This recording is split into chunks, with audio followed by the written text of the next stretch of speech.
Won't you listen to reason? Will you open your eyes?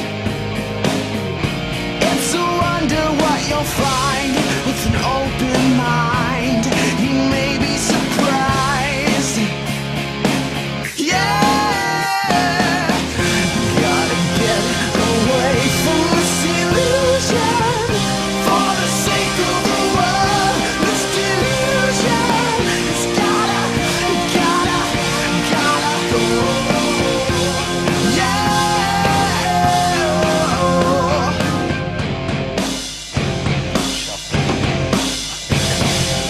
Hey everybody, welcome to another edition of the Atheist Experience Live. I'm your host, Matt Dillahunty. Joining me this week is Don Baker. Welcome. Good to be here. How you doing? Just fine. It's been a little while since I've been on. It's Father's Day. Today is Sunday, June 19th, 2011, so happy Father's Day to my father, who won't be watching the show, but I already called him. And to all the fathers out there, at least in America, it's Father's Day. I don't know. I'm sorry to be so USA-centric, but we are in Texas, so it's a little hard for me to see that far beyond. Stretch your arms that far. Beyond our blue oasis borders. This is a live public access television program sponsored by the Atheist Community of Austin, a nonprofit educational organization promoting positive atheism and the separation of church and state. The ACA has weekly meetings at Romeo's on Barton Springs Road every Sunday beginning around 11 o'clock, except for the first Sunday when we have a lecture series at the Austin History Center located at the corner of 9th and Guadalupe. For more information about the ACA, you can visit www.atheist-community.org. There's also a frequently asked questions page. There's other ways to contact, including message boards and things like that. And if you, as this is a live call-in show, if you don't get through today or you don't want to get through today, you can email tv@atheist-community.org, and that gets to myself, the co-host, and all the people behind the scenes. Really quickly, in addition to this program, we also have The Nonprofits, which is our weekly podcast. We were live yesterday, and we had a special guest on, Matthew Chapman, a writer and a director who's also the great-great-grandson of Charles Darwin. So some of you may be familiar with him from like the Nova special and the Dover trial. He was a part of that and wrote an article for Harper's. And he has a movie out called The Ledge, which I talked about before. And we saw a preview of it at the American Atheist National Convention in Des Moines. It's currently and still and will be available, I think, for a little while longer online, either video on demand and also streaming. But it's about to have its initial release. July 8th, it'll be released in LA and New York. And this is kind of a test in order to see if we can get it out to broader markets. What's the movie about? The movie has an atheist kind of hero, and it's a conflict between an atheist and a fundamentalist that involves a love triangle and sort of an atheist in foxholes-like test taking place to test your faith or your non-faith, or what would you be willing to do? Sounds intriguing. It was, I really enjoyed it. For more information, go to ledgemovie.com. And really, we're just trying to get the word out. If you're in LA and New York, of course, you know, please do what you can to help promote the film so that it can get a broader release, so that it can get down to all the little towns where we can piss off people in churches. Which, by the way, that's a good idea. Maybe call local churches and let them know. This is a film that, you know, is a lot of good dialogue in there that they might be interested in. Additionally, as you'll notice, I'm not actually wearing drag this week, and that's because I haven't set the date for when I'm going to do this. But we raised so much money for Camp Quest, and we beat PZ Myers, that now I have to do a show in drag, which actually I'm looking forward to. We're gonna make that both fun and educational as well, and mostly like a regular show. Okay. So, you know, stand by. The Atheist Community of Austin also does a number of other things, including blood drives, street cleanups, happy hours. There's dinner after the show tonight. If you are in the Austin area, any atheist or atheist-friendly person is welcome to join us. It'll be at El Arroyo, and they'll have the address up on the screen there in a moment. And that's all the announcements I'm going to make people suffer through. So I'll like do the pause bars. And, Okay. And Don, we're going to talk about Dan somebody Patrick. who just grates at me. Yeah, he grates at me. Well, one of the reasons I'm an outspoken atheist is beliefs are important, and the reason they're important is because beliefs drive behaviors. And especially false beliefs, and especially if you aggregate them among a lot of people, beliefs can be very harmful. And I think many religions fit in this category where they promote false beliefs and cause harm. And you can turn this around too. You can look at a person's behavior and get a read on what their real beliefs are. You know, they might say they believe one thing, but when they do something else, that gives you a window into what they really believe. So today I want to look at Dan Patrick's beliefs, Dan Patrick's actual beliefs. And today I'm going to use Dan as a representative. I'm going to pick on Dan, but Dan, you know, Dan is part of a bigger contingent of folks, a type of conservative Christian who wants to use government to advance their religious beliefs on reproduction, or their religious causes on reproduction. So who is Dan Patrick? Dan Patrick is a Texas State Senator from Houston, District 7. He's been in office since 2007. He's a radio broadcaster and conservative talk show host, and he's taken a strong stance on state control of reproduction. And he's also made the statement, "I have not made a major decision without getting a green light from God." So he claims to have a direct line to God, and God's involved in all of his decisions, according to Dan.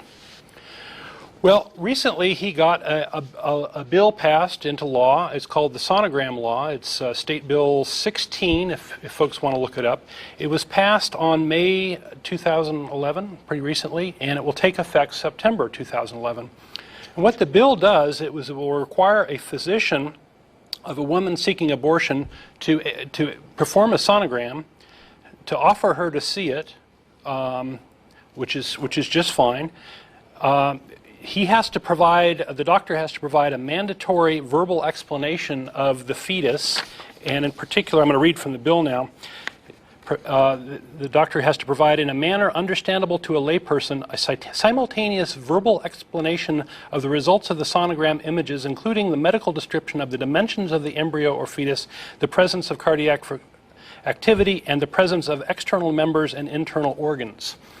So, the doctor has to provide an audio sound of any heartbeat if that's present and available with the machines. And so what this really is sort of rubbing the nose of the one person getting the abortion into the fact that, hey, you're killing something that's alive, and that's the strategy behind this. And this bill is similar to other bills around the country, other laws around the country, where they're forcing women seeking abortions to jump through a whole bunch of different hoops, to travel multiple days, forcing them to get off of work, forcing them to watch propaganda, forcing them to suffer emotional distress, interfering with medical procedures. There was an attempt to redefine rape so that exclusion couldn't be used so easily. There's obvious attempts to harass doctors who provide abortions. It's part of the bigger picture. They're also trying to make family planning difficult. They've tried to defund and defraud family planning organizations.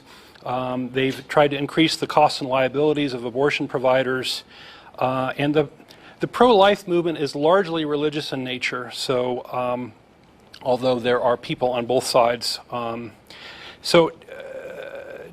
Dan Patrick has made his religious intentions very clear, claiming to be God's agent on this. And anyway, so the law, for better or worse, is already subject to a lawsuit, so we'll have to see how that all plays out.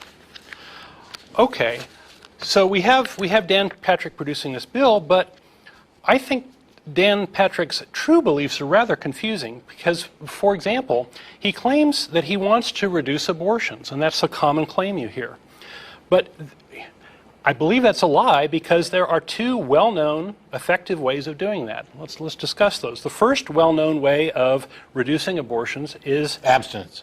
Well, there's sex education, right? Okay. There's encouraging contraceptive use, enabling and facilitating family planning, promoting responsibility, providing social assistance to mothers who need neonatal care and these sorts of things. All of these things actually help reduce abortions, and there are many, many countries, especially Europe, who has been very successful in these sorts of things. The U.S. has a very high abortion rate. And in fact, there are Christians, it seems, like Dan, seem to work hard to sabotage all of these things. Contraceptive use is especially taboo, and there's all sorts of games and gimmicks to try to harass women who are seeking abortions, who are in an unfortunate situation, and they're pretty vulnerable. So, and in fact, in all the first world countries, if you compare religious belief with abortion rates, those are positively correlated, which means that countries who have higher rates of religious beliefs have higher abortion rates. And so Christian policies are a proven failure to reduce abortions. So I don't believe that Dan is actually trying to reduce abortions. So it's a little bit of a mystery what he's really doing. The other way that you can reduce abortions, since I think about 75% of women seeking abortions say that they are doing so because they cannot financially support a child. One way to do that is to fund the child all the way through college. And I don't know of any Christian organization that is doing that. That would be a way that they could reduce abortions. If they truly believe that God provides, they could provide and get reimbursed from God. But we know they don't really believe that, because their behavior is different than that. So I found no organizations that Christians will do that, and so, you know, taking these two-pronged approach, you know, it seems like Christians are working overtime to actually increase the abortion rate, and one could actually say that maybe these folks are actually responsible for these abortions, and maybe they should be the ones witnessing these babies being killed. I don't know.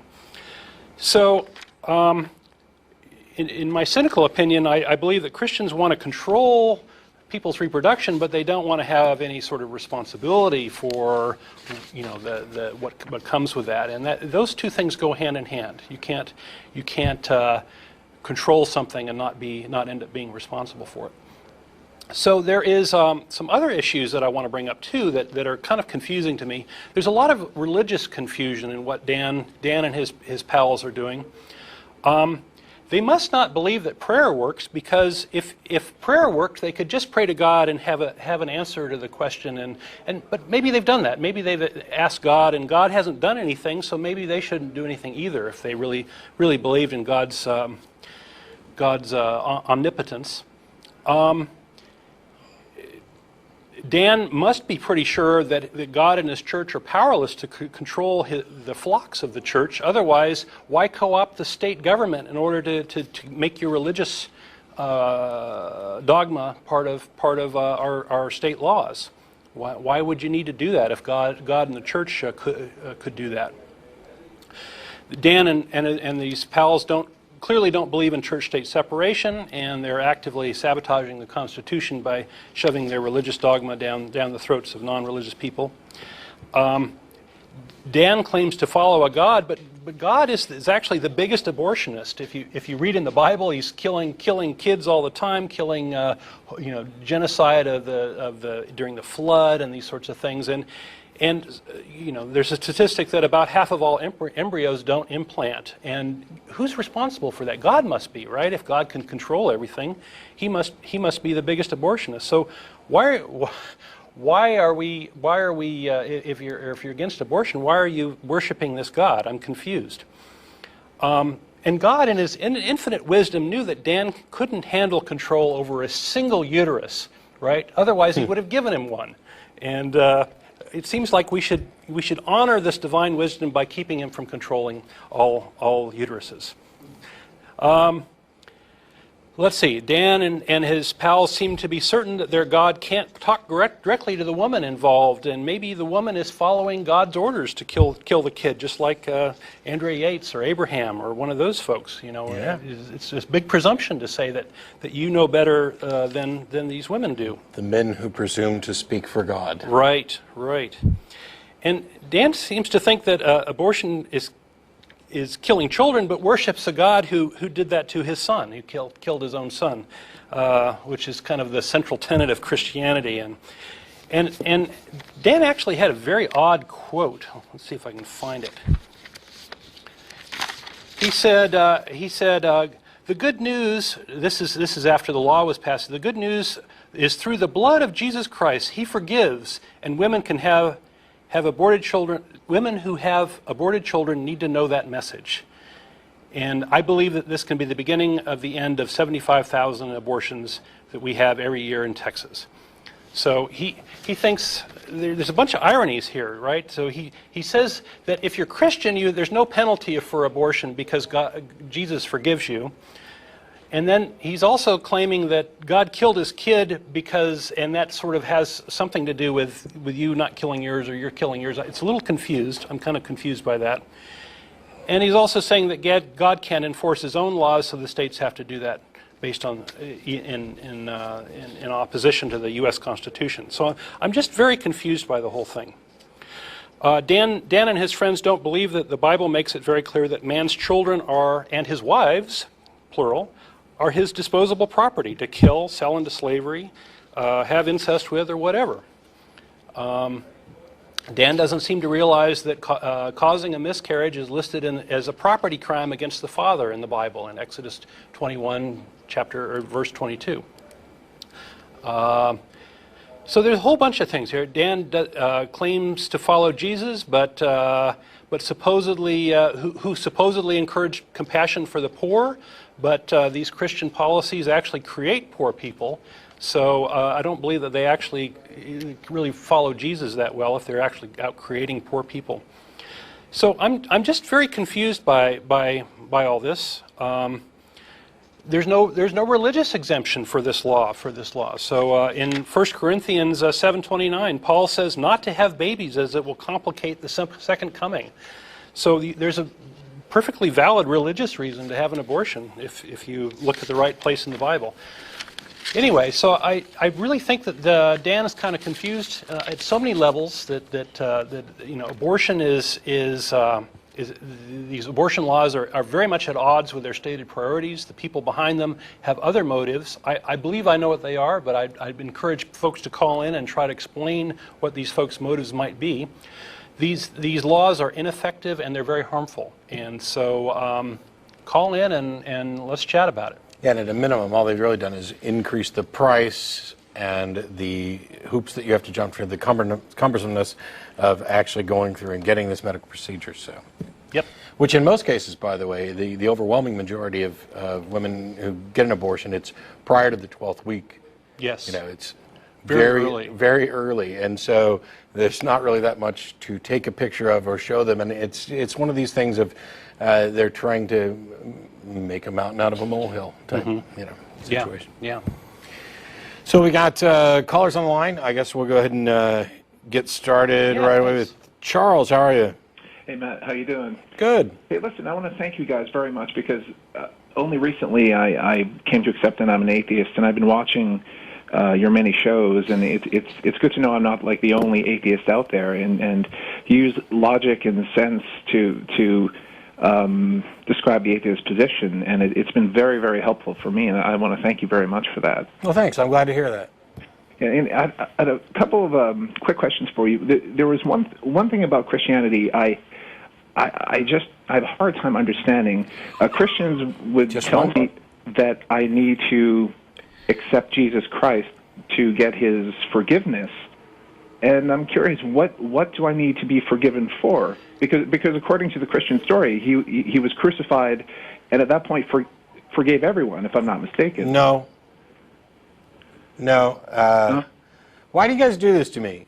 Why do you put me into the position of having to pretend to defend the batshit crazy ideas of their theology? Okay. It's a racist sin. I'm trying to understand. Generally, within Orthodox Christianity, the act will suffice to compensate for any and all sin, but only if you accept this. It's like if I offer to buy a round of drinks for everybody in the house, you're only going to get your drink if you say thank you first, I guess. Oh my goodness! And even though I'm a teacher, I work with special needs students. I try to be a good person, but I don't believe in Jesus. So then you're a failure. Oh my goodness! But you're in good company. Oh my goodness! Oh, okay. We'll drink a toast to you in hell. Yeah. I can't see any compelling reason to follow the Christian religion apart from its superstitious elements. I just find it to be very incoherent. Yeah. and illogical. And that touches on my second last question I want to ask you. I'm curious about the nature of cults. Like, what would be a cult? Because members of different religious groups would call other religious groups that they don't care for, they call them cults. But yes. I consider all religions to be cults. And I'm just curious, in your opinion, how would you define a cult? They're all cults. They're all cults. Yeah. A cult is the smaller religion when viewed from the bigger religion. Okay. But there are some tactics, though, that there's definitions, but they're a little squishy, and I think we're all in agreement on that. Yeah, and in a more kind of colloquial sense, when we talk about cults, we're talking about groups that go out of their way to segregate themselves from everybody else. Isolation is a big thing. Yeah. Isolation is huge, where people are no longer permitted to talk to their families, things like that. And most of the major religions don't actually bother to do that. Okay. But they do it in a different way. Mm-hmm. Because if you look at conventional Christianity, you can go to any Christian church, and if you stay there long enough, you'll hear them say things like being of this world but not in it. Mm-hmm. And so they've got this altered mindset that they're in this world and walking to and fro in it, but they are separate in some sense. They're still forced to deal with the rest of us, so they're not completely separate. They know they have to interact. It's this practical reality being overlaid over the kind of metaphysical aspect of their religion. So they don't go to the extremes that some of the things that we would normally label cults go to. But I don't know that there's any meaningful difference other than harm and the difficulty in escaping them. For example, anybody can stop going to their Southern Baptist church whenever they want. Mm-hmm. And you're going to get, some social penalties. The deacons will come out and check to make sure you're doing okay, and we'd like to have you back. But you can say, you know what, the heck with you guys. I've decided I'm going to go to this other church. In the groups that we normally identify with as cults, it is hard to escape. If they're not physically restraining you, they are financially restraining you. They are doing everything in their power to keep you in, and that's one of the reasons for the segregation. Control is a bigger thing. Yeah. If you don't have communications with your family and your other support networks, all of a sudden they become your only support network, and it becomes this kind of insular controlling device. Mm-hmm. That's some very good points. Well, in my family, I'm estranged from a sibling who is a born again Christian, and unfortunately, my brother has taken his religion to mean he needs to hate everyone. He hates gays, he hates immigrants, and everything. But he doesn't go to church, and he doesn't necessarily read the Bible. And it seems to me that he has like a cult mindset, even though he doesn't belong to any particular church cult. So I'm curious, is it possible that like the mindset of a person who accepts religion could in itself be a cult, or would that be something completely different? I don't know that I'd put that in the cult category. I mean, could you have a cult of one? Possibly. You're a hermit. Well, there's certainly mind games, right? I think the common denominator is mind games here, right? I think we shifted, though, from talking about what cults do and how cults operate in comparison to religions that don't get identified as cults, to specific doctrines. Okay. And so when you're talking about your sibling who, hates all of these different people, now we're talking about essentially the doctrines that he accepts, and it may not mesh with any conventional version of Christianity outside of like the KKK, which, by the way, is a Christian group. So maybe he just hasn't found them yet. Okay. Maybe if he found, the 4 or 5 Klan members that are still surviving in his area, maybe they would get together and form a new KKK cult-like thing. I don't know. I think this hate of homosexuals or whatever is pretty common. That definitely goes beyond. I was just specifically talking about the diminished KKK. But anyway, thanks a lot for calling, Charles. I appreciate it. Keep up the great work. Thanks. We've got, I think, on a similar note, Anton, you there? Hey, you guys there? We are here. Oh, wow, this is pretty surreal. I'm walking to Generation Atheist right now, and I've been listening to your show, and I was also listening to Nonprofits. See, that's going to scare you, because when you said you were listening to another show, I was getting ready to hang up on you, but since that one also had us on it, I'll let it pass. That's right. Great. So I was at first a little concerned that my topic is kind of irrelevant to all of the abortion talk with the laws about abortion, but Yeah, the last caller teed it up for you. exactly. No. Well, there's two things. One is the nature of beliefs that are dangerous to people, and then as the last caller said about cults. And I'm glad, Matt, that you said.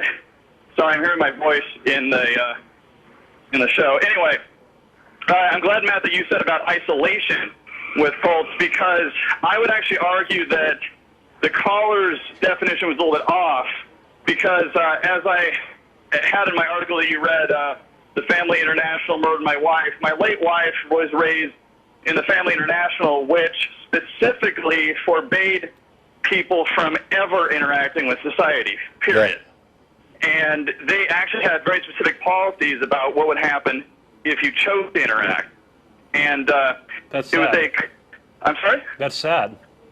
Well, She escaped, though. it was basic ostracization. Like, they would teach the children born in the cult that everything outside of the cult was what they called systemites. So they were part of the system that was part of the devil or something like that.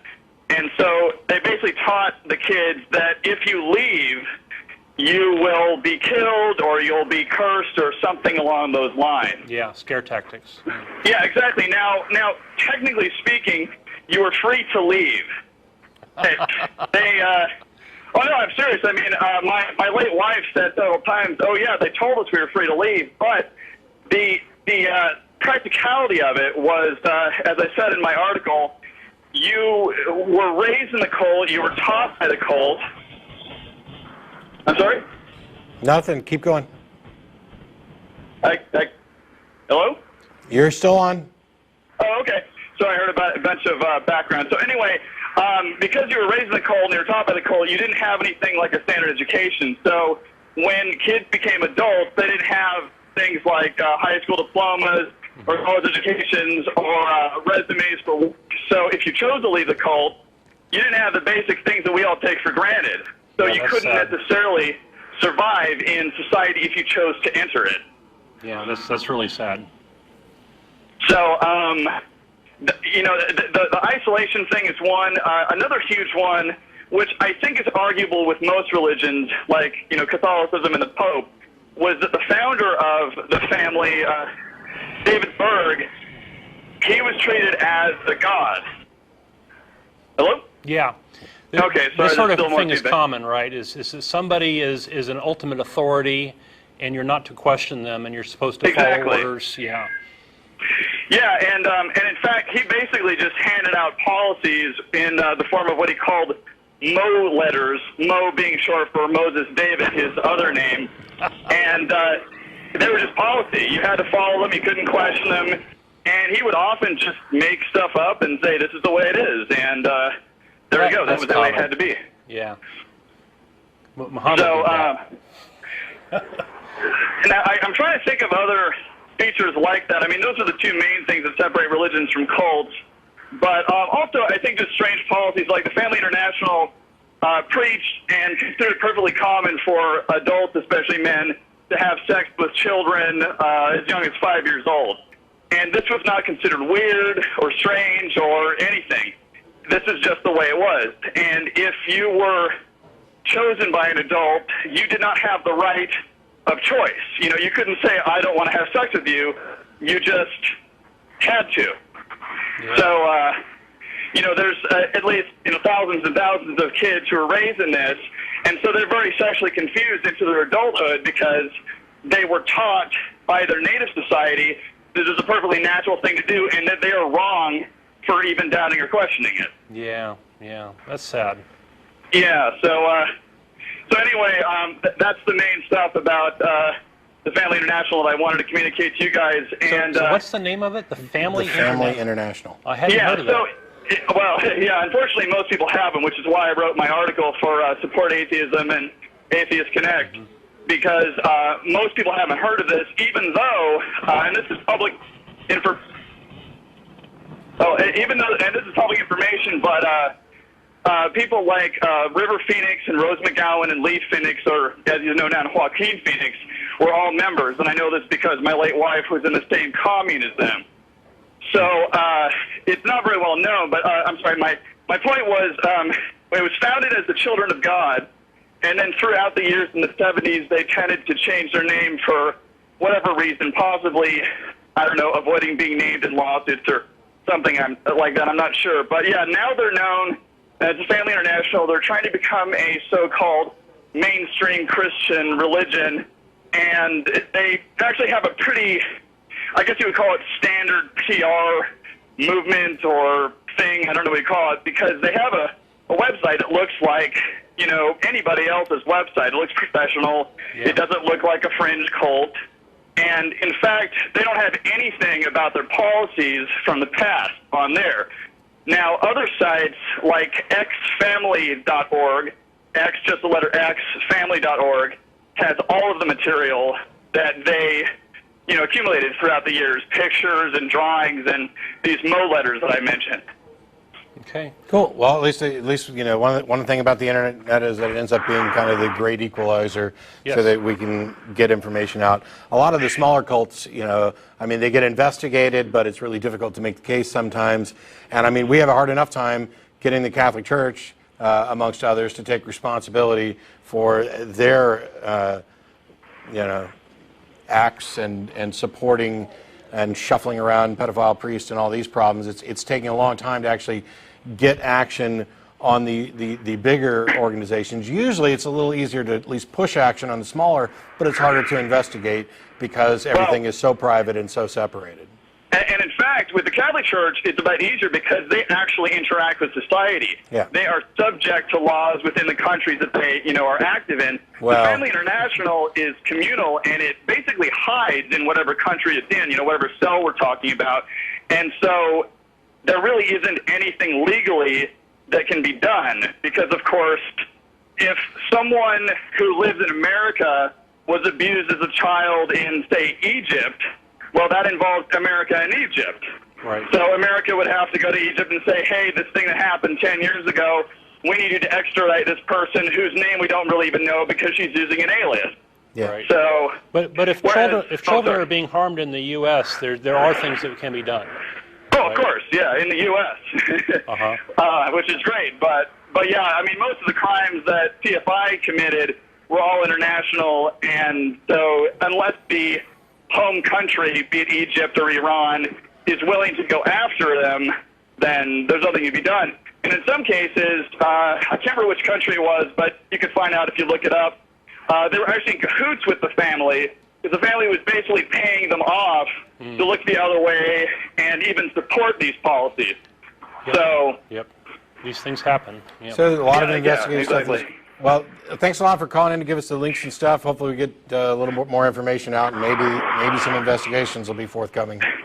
Well, I appreciate that, but I frankly doubt it. I think the only thing that can happen is what you guys said is the internet, because I've had legal experts tell me that there really is nothing that can be done. It's just a matter of the healing process, be it people going to therapy or whatever you want to call it. And before I go, do you guys mind if I drop a couple links on you now? Real quick. No problem. So the article first appeared on supportatheism.com. That's all one word. Second appeared on atheistconnect.org. And my personal one is atheistasshole.com. No dashes, no dots, just atheistasshole. And as I mentioned before, all Family International material that anybody would want to look at is at xfamily.org. X, just the letter X. Cool. Okay. Great. Thanks a lot for calling. Thank you guys so much. Sure. Appreciate it. Take care, Anton. We've got, is it Jesus? Hello? Hello? Is this Jesus? Yes, is this Matt? Yeah. Hey, Matt, how are you, man? Fine. What's going on in the background? It sounds like you're at a dance or something. No, I'm very angry because you keep spreading all these atheists around. Oh, okay. Well, if you're going to talk, you're probably going to want to turn down the stream that you're listening to because the audio is absolutely crap and I can hear myself after the fact. So what are sorry. What are you angry about? Yeah. Hello? Can you hear me now? Yeah. Yeah, I just want to know why you were so angry spreading all this atheists around. I'm not. Well, I suppose I'm angry to some extent, but I don't know what you mean by spreading atheists around. Well, yes, people keep calling your show and saying that they converted to atheism. Yeah. A lot of people give up their religious beliefs once they actually understand the world that we live in and begin to grasp critical thinking and skepticism, reason, look at the evidence, what science has discovered. All of a sudden, superstitions kind of melt away, and people realize that they no longer have any good reason to believe those things. Yes, Matt, but science doesn't give you certainty. Nothing is going to give you certainty. The Lord Christ does give you certainty. The Lord gives you certainty. No. What you have is an illusion of certainty, because until you can actually demonstrate it, you have nothing. Matt, look at the things it says in the Bible. I don't believe you for a second, by the way. I'm pretty sure that you're just calling in to poke fun at us. Have you read the Bible, Matt? Yeah. Do you have any idea who you're talking to? Well, yes, I've read it. To an angry atheist, that's what I know I'm talking to. I've read it many times. I've actually taught it many times. What's the point? Well, this is my first time on the show. I really don't know you that well. First time. So how can you be angry about us converting atheists if you just don't know us? Anyway, go ahead. What's the point? People keep calling and saying they converted to atheism. Well, they didn't really convert to atheism because there's nothing to convert to. It's just they've adopted atheist as a label that best describes the fact that they no longer believe in gods. I think atheism is a cult. Really? Yes. So how could it possibly qualify as a cult if there's no tenets, no dogma, there's nothing unifying about atheism other than the fact that none of us believe in a God? Well, I don't know. I mean, you guys are the small percentage. I mean... Yeah, and you know what? There's actually more atheists in the United States than Jews. So there's more Christians than atheists. Yeah, that's right. And the big thing is, so what? I mean, I don't know. You've jumped to like 3 different topics. First, you're mad because more people are abandoning their religion and adopting the atheist label, and now it's you guys are a cult. Well, when I challenge that, because there's absolutely no criteria by which atheism could be a cult, because it's not even ism. There's no positive tenets to it, and now it's, well, you guys are just a small group. Well, okay. But we're growing, isn't that? Isn't that what you called to complain about? The fact that we're growing? Yeah, that you guys are converting people into atheism. Yeah. So what was your deal about the Bible? Why did you bring that up? Because the Bible, everything that it says in there is true. It's the Word of God. Really? I mean, look at what it says about women and men. Yeah. Obviously, men is stronger than women, so they keep saying it all over in the Bible. Yeah, I'm afraid that I just don't believe you. No offense, but you're either, well, if you can't say anything nice, say goodbye. So we'll move along that way. Kyle in Abilene, how are you? Hey, guys. Thanks for taking my call. Sure. If I lose track for a second, I apologize. There's some feedback. I just had one quick question, one quick comment, and then I'll get off the line and let you guys pick it around if you want to.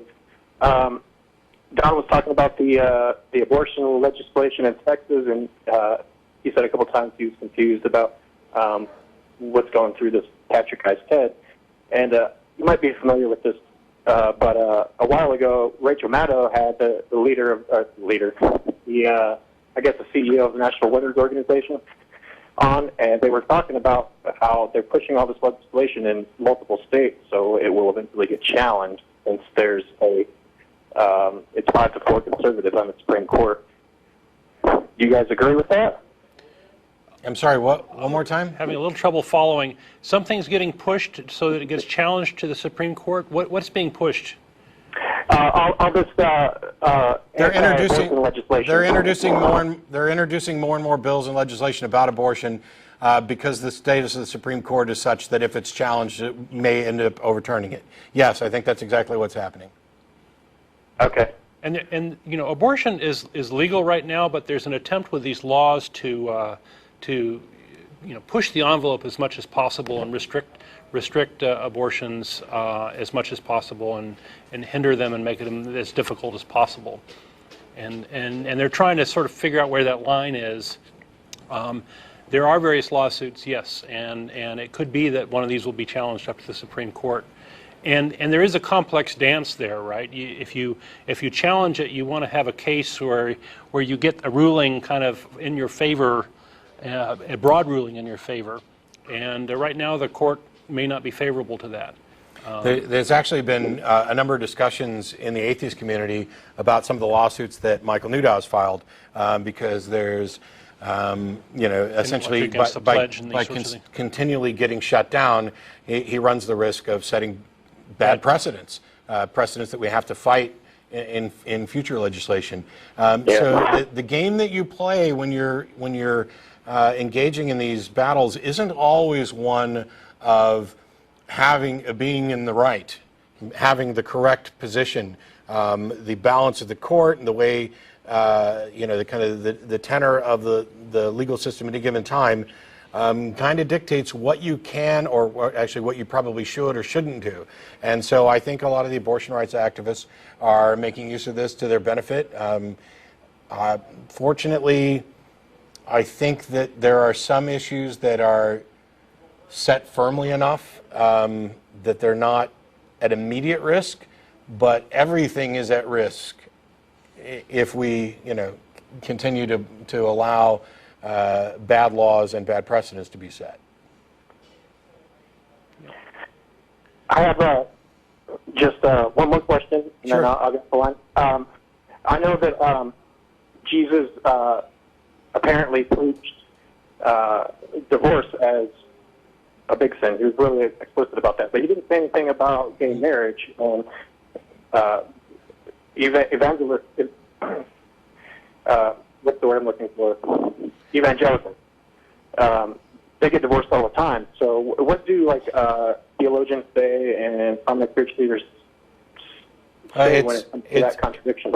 It's going to be different from doctrine to doctrine, and actually it's Paul who talks quite a bit about divorce, which is why Catholics are very anti-divorce, and other groups aren't quite so much in opposition to it. Divorce is one of those things that it's another example of how the world outside of Christianity has managed to influence it and change what the actual positions are. It's generally discouraged, but there are enough denominations and enough people who have realized that everything doesn't fit into these little cookie-cutter boxes, and even as much as you might want to idealistically get married and stay married forever, that's not always a practical reality, especially when you have people of different beliefs, or where people are just are staying married and continuing to live miserably. None of that benefits the church at all. Which means if their theology is true, it can't possibly be benefiting their God at all. But at a minimum, it doesn't benefit the church. And as soon as it stops benefiting the church changes its position on it. All of a sudden, divorce is okay if the church is losing money and members to unhappy families. That makes perfect sense. Cool. Thanks a lot, Kyle. Appreciate it. Thank you. We got, is it TruthHurts? Yeah, hey, got a question for you. What a name. Do you oppose gay incest? What's that? Do you oppose gay incest? Gay incest? Do I oppose gay incest? It depends. I mean, in general, among consenting adults, I really don't care if they happen to be related. Okay, so you would support gay incest, though. How about gay polygamy? I'm sorry, what? Would you oppose gay polygamy? I'm not sure what my position is on polygamy, but the gay thing on it, it doesn't make any difference. My position on polygamy or incest or marriage or whatever, all of my positions don't change just because you put the word gay in front of it. Okay, I'm surprised. It's called equality. You shouldn't be surprised. Oh, okay. So you basically saying, so would you support incest, infertile incest? I'm sorry, what? Infertile incest. Would you support that? Infertile incest. Yeah. I'm not even quite sure what you're getting at or why one should object, because I've already said that what consenting adults What does this have to do with atheism? Yeah, what's this have to do with our show? Because atheists, when it comes to marriage, not all atheists, but some atheists, well, I would say the pro-gay atheists seem to want to try to claim that any type of marriage, if anybody wants to marry, it's their right, regardless of what type of. No, I don't think that even amongst humanist atheists, liberal atheists who support equality, I don't think the position is as simplistic as you're putting it forward, that anybody who wants to marry for any reason. We're not necessarily advocating the rewriting of marriage laws to include, corporate marriage of in the polygamy sense, or to change the legal age of consent or anything along those lines. The only position that personally, and I'm advocating on behalf of myself, and in this sense the ACA, is that marriage is among the many rights that we offer to people that are currently being denied people based on their sexuality, and that this is wrong and it needs to change. That's it. But is that hypocritical? Is what hypocritical? Because polygamists and incest couples could make the same argument that gays make. Well, no. First of all, No, they're not. First of all, they're not making the same argument. But second of all, I'm not saying that I'm necessarily opposed to that. And third of all, this entire argument is really stupid because. Hang on, I'm going to explain to you how it's stupid. Because we are going to draw lines on occasions. It's just a necessity. You're going to start driving. Let me finish or I'm hanging up, I swear. You're going to start driving legally at the age of 16. It's kind of an arbitrary line, but it kind of makes sense. But we can change that. We can be flexible with it. And you're going to be able to vote at 18, and you're going to be able to drink at 21. And we have these lines, and they're different in different places. But they exist. So the fact that we happen to change where the line is doesn't mean that we throw caution to the winds and remove all lines and allow everything. When we allowed interracial couples to marry, we allowed them to marry. We didn't make them pick a new word for it. We didn't make them civil partners. We said, hey, we've been denying a right here that you should have had the whole time, and we're going to correct that, and we are going to redefine things in order to allow it. And when we did that, we didn't have this cavalcade of people marrying sheep or anything absurd like that. So these nonsensical arguments that people come up with, as if they've come up with some clever counter to the gay marriage thing, are absolutely stupid, and all they do is demonstrate a prejudice and an ignorance. And you just demonstrated a faulty analogy fallacy. Really? And you also you just demonstrated a faulty analogy fallacy, and you're also still being hypocritical. And you're also been biased. Now, I'm going to explain how you're... A faulty analogy fallacy? Yeah. Because interracial couples are man and woman. Oh, my gosh. Are you a complete idiot? Do you not realize that this used to be illegal, and now it's legal? We changed the law. Do you know what a faulty analogy fallacy is? Sorry, what? Do you know what a faulty analogy fallacy is? No, because there's no such damn fallacy. It's just a flawed analogy. It's not a fallacy. I'm going to explain to you how it is a faulty analogy fallacy. Okay, you can explain how it's a faulty analogy, but stop using fallacy because you just sound dumber. All right, well, you use a faulty analogy fallacy because there are major differences that you are not considering. No. The difference is that one thing was illegal and it was made legal. Give me an argument. Go ahead. Incest is illegal, so that's the same thing, right? No. Okay, what do you not understand? Stop. I'm sorry? Stop and listen. What do you not understand about the slippery slope? That we can change something without allowing everything. That we could move the driving age to 15, but not allow 5-year-olds to drive. Okay, what you fail to understand is what I'm suggesting is not a slippery slope, because I didn't say if they allow gay marriage, they should allow everything else. My point is, gay incest couples can make the same exact claim, and as a matter of fact, you just violated your own argument by saying interracial couples were once illegal, and now they're legal. Yes. Well, guess what? polygamy is illegal now. Yes. And so if you made that legal, it would be the... it would be legal. You're in violation of your own argument. I'm not in violation of any damn argument. We took something that's illegal and we made it legal. Why do atheists get so upset when we discuss gay marriage? What? Get upset, start to hollering. And look, first of all, get a better phone before you call back, if you get to call back, because you're breaking up like crazy. Second of all, you're still in line. We haven't hung up. Yes, A was illegal. We made it legal without making B, C, and D legal. And it doesn't matter what you sub in for A. I didn't violate my argument, because first of all, I didn't make an argument. You asked what my position was. I'm going to tell you how you violated your claim. What? You violated your claim because... What claim have I made that I'm violating? I'm sorry? What claim have I made that I'm violating? All right. You made two claims, and I'm going to tell you how one claim violated the other claim. First you claimed that interracial couples, interracial marriages were once legal. They were once illegal, yes. Yeah, but now they're legal. Yes, right? correct. Turned around and said, well,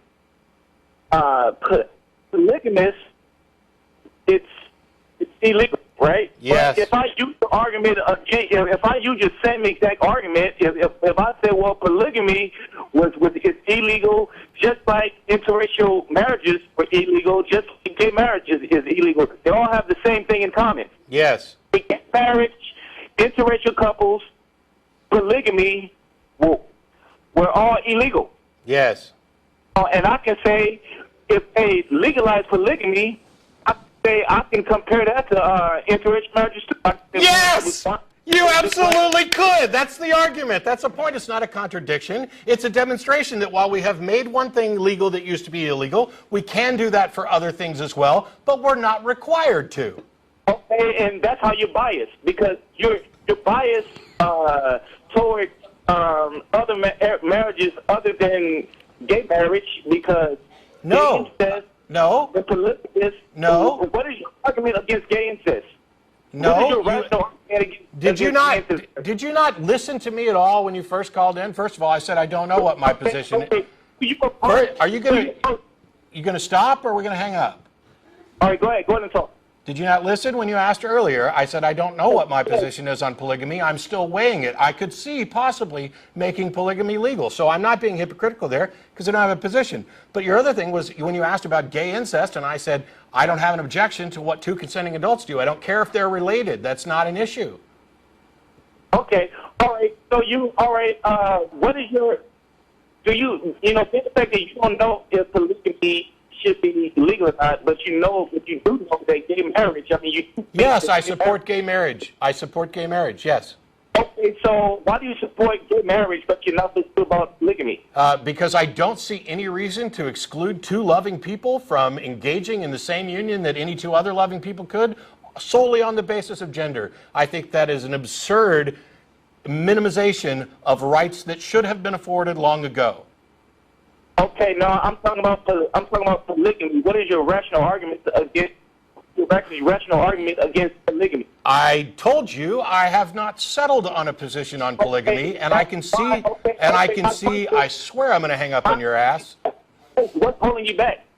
What's holding you back? I haven't, okay, unlike some people, I don't like to make knee-jerk decisions based on gut instinct. So instead, I'm evaluating the various arguments for and against something. And when I come to a position, I will make up my mind, and it'll be based on evidence, and it'll be as morally correct as I can make it. It won't be based on an argument from ignorance. Goodbye. 6 minutes or so left in the show. Thanks, everybody, for tuning in. We'll be at El Arroyo after the show's over. Any atheist or atheist-friendly person is welcome to join us. Woo, got a red shirt on today, and it's hot in the studio. Please, if you're an idiot, pick up your phone.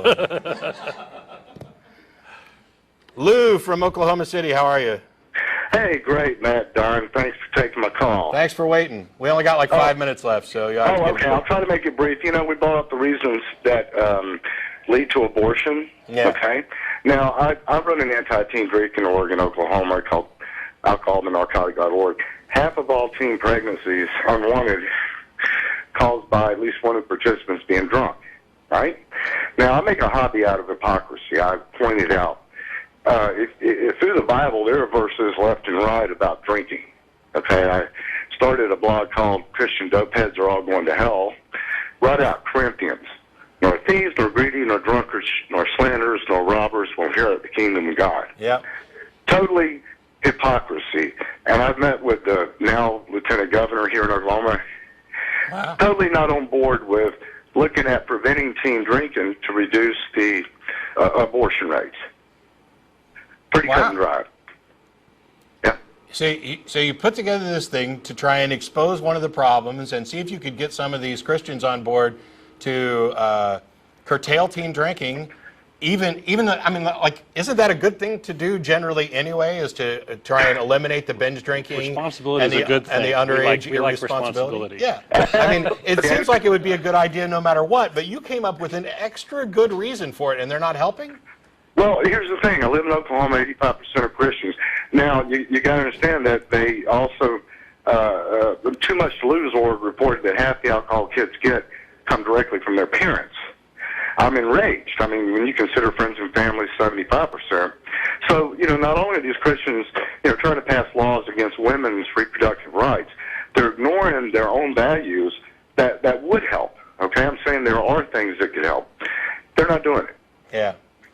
Yeah, that's kind of sad. I mean, I'd really like to see the laws on like alcohol change. There's a lot of laws that I'd like to see change, and just like with the last caller, I have really good reasons for them. And the things that I haven't made up my mind on, I'll get to them. Hey, another quick thing I want to throw in. Sure. I locally blog on this subject on K4. One of the participants in the blog realized I was an atheist. I was going to meet with a senator here. And the person actually called and tried to intervene me getting a meeting with the senator. And because I'm an atheist, because, of course, atheists, we have no morals, Wow. My order is considered immoral. Yeah. But anyway, maybe you got time for one more call. I so appreciate getting a little platform on this, okay? All right, great. Good for you. Hey, I'm also on people in my area, speakoklahoma.com. I'm trying to get Oklahomans to start talking about this stuff, so I sincerely hope they come on and start rational discussion for it, okay? All right, thanks a lot. And it's actually an interesting point because just the other day Beth and I were talking about, because of a post that JT had made, we need more redneck atheists, and I say that with love as another redneck atheist. Because this issue is about both ideas and people, and having real people, not just people with PhDs and great understanding of theology and logic and everything, but real people with real stories about who they are as an atheist and how they interact with the world is critical. We are absolutely out of time. I got to let you go. Thanks everybody. For all the people who are asking for a report on my visit to the Stone Church, the reason I haven't talked much about it, there's nothing to say. Beth and I got up, we went to church. It was a fairly normal church service. We left. We went and had lunch and went to Half Price Books and came to the show. And it was uneventful. It wasn't like, everybody pointed and said, oh, look, there's that atheist guy. I have no idea if there was a Mark guy there or if even, would have been there. Nothing really to say, so sorry to disappoint, but I went to church. I've done it lots of times. It's not always anything to write home about. We'll see you next week. Bye-bye. Oh, I should shuffle papers. It was recommended I shuffle papers during the dead time. To look official. As they post the credits. Look. Do a Jon Stewart thing and spin the papers around.